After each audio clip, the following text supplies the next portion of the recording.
Hey everybody, it's Hayya, and you are on the More for Women podcast. I wanted to talk to you today about what is real estate wholesaling.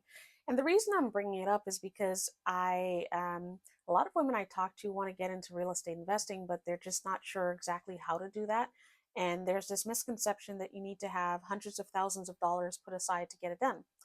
Well, real estate wholesaling is one way into real estate investing that you can do and begin with limited funds. So if you think about handbags, right? You can go to the manufacturer and buy 10,000 of the same handbag, and you're going to get a discount for it because you're buying it in bulk from the manufacturer. Not a pretty box, no fancy designs. It's not decorated on a nice fancy shelf in the store, in the retail store. You're just buying 10,000 handbags in a brown cardboard box. So you're getting it at a discount. Real estate wholesaling is similar to that, except we're doing it with real estate. Real estate wholesaling, these are properties that are off market, not listed for sale. They have a problem.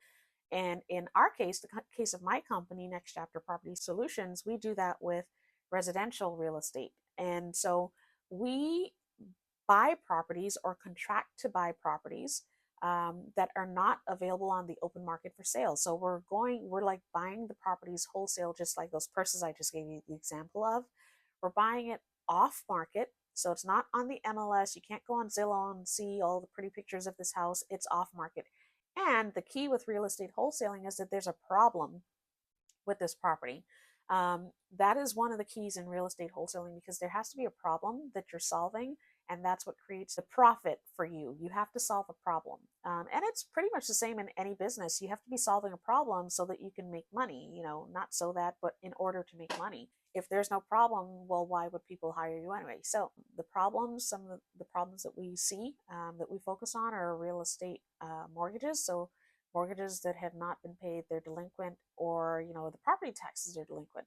We find these problems and we call the owners and we talk with them to understand what the situation is, and then we negotiate with them to put the properties under contract for us to purchase the property. Oh, this is the important part of where you make your money in wholesaling. Once we have the property under contract, and this is completely legal, in some states, wholesaling is not legal, so you need to make sure that you're looking at the laws. You don't want to run afoul of the laws. But we then take our interest, our legal interest in the contract, and we sell that legal interest to another investor, which is our end buyer. And they are known as fix and flippers or rehabbers. These are the people that you see on HGTV. They take this crappy looking house, and the properties we work with are not necessarily in terrible physical condition, but there's a problem. So the HGTV people, they do take houses that are in really bad condition and they fix it up really nicely, renovate everything. These are the people that we sell our contract interest to. So as a wholesaler, real estate wholesaling, we are wholesalers. We sell our interest, our legal interest in the contract that we just negotiated with the seller, to an end buyer investor in order for them to take over from us. So it's like, okay, we're running a relay race and we hand the baton over to our end buyer investor. They take the baton to the finish line. That's the closing table where the property officially gets sold. We handed our baton to them and they had to continue on with the contract that we signed. They pay us when the property is at the closing table, ready to be transferred over to a different owner. They pay us for the benefit of us giving them our interest in the contract. And you can make a lot of money. And as you can see, you didn't have to put up any of your own money. Now, of course, it is advisable to do an earnest money deposit. We won't get into that right now, but that could be as little as $1. Of course, you doing more is going to be more beneficial, but you can do an earnest money deposit to secure the contract with as little as $1. And imagine if that's all you're putting in, and at the end you're coming out with $20,000, $10,000, even $5,000. Our deals tend to be larger, but this is how you build wealth, and you build it very fast. I think women are uniquely qualified to do this because in order to talk to people about their problems, you have to first be able to spot a problem. We're really good at spotting things. I mean, as a mom, as a wife, I go around the house with my little one. She's 5.5. And I can spot things, well, your mom probably said to you at some point in your life, I have eyes behind my head, or you wonder if she has eyes behind her head because we can spot things. We as women are just naturally gifted with that ability.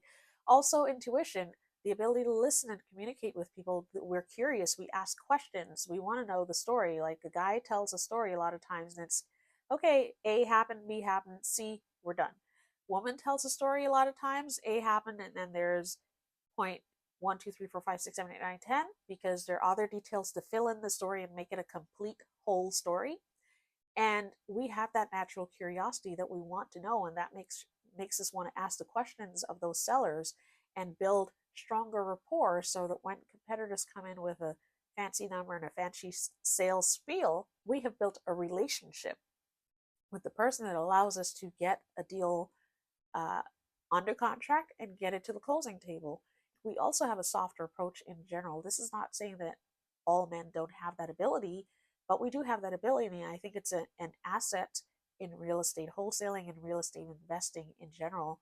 Those communication skills, the ability to listen, and the softer approach to communicating with other people, I think are really useful. Real estate wholesaling, you can make a lot of money in this without putting in a lot of money. So if you're limited on funds, you don't have $100,000 to put into buying a property, this is a good way for you to get into real estate investing, to build the wealth and build it consistently and quickly.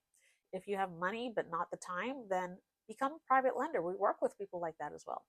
But if you want to learn more about this, I first invite you to go take our More for Women quiz. Go to bit.ly/more for women. Take the quiz, it's free. And tune into one of our free webinars where we talk about teaching women about real estate investing, real estate wholesaling. And I want to see more women in this field. So I hope you found this video useful. You can find me on Instagram at Hayya_LM. If you have questions, put it in the chat, put it in the comments. I'm happy to answer them, or reach out. Thank you so much for joining me. Looking forward to seeing you on the next one. Take care.